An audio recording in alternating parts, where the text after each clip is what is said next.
আসসালামু আলাইকুম ওরহমতুল্লাহি ওয়া বারাকাতুহু। শেখ হাসিনা পদত্যাগের পর থেকে যারা মাজার ভাঙতেছেন এবং বিভিন্ন দোকানপাট চাঁদাবাজি করতেছেন, দুই প্রকার মানুষের জন্য কিছু কথাটি অনেক গুরুত্বপূর্ণ।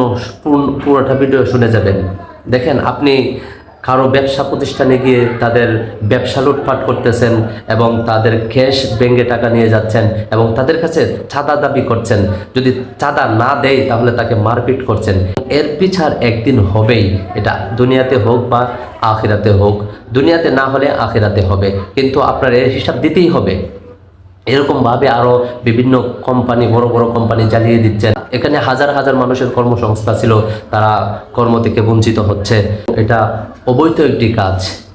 এর হিসাব অবশ্যই দুনিয়াতে যদি না হয় আখিরাতে হবে। দুনিয়াতে হয়তো আপনার ক্ষমতার বল প্রয়োগ করতেছেন এবং ক্ষমতার জোরে আপনি এরকম কাজ করতেছেন। এই কাজটা করবেন না। যেটা ভালো কাজ এটা করেন। যে মাজারগুলো আছে, শিরিকের আখড়া, প্রতিনিয়ত মানুষ এখানে গিয়ে ইমান হারা হচ্ছে।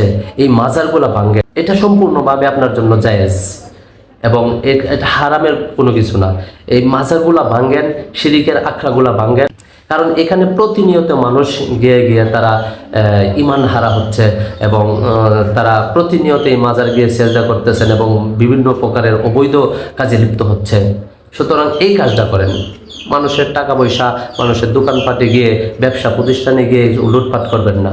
যেটা করলে সব হবে, মাজার ভাঙ্গে, এটা করেন, কিন্তু মানুষের ব্যবসা প্রতিষ্ঠানে গিয়ে আঘাত করবেন না। ভালো দেখবেন। আসসালামু আলাইকুম।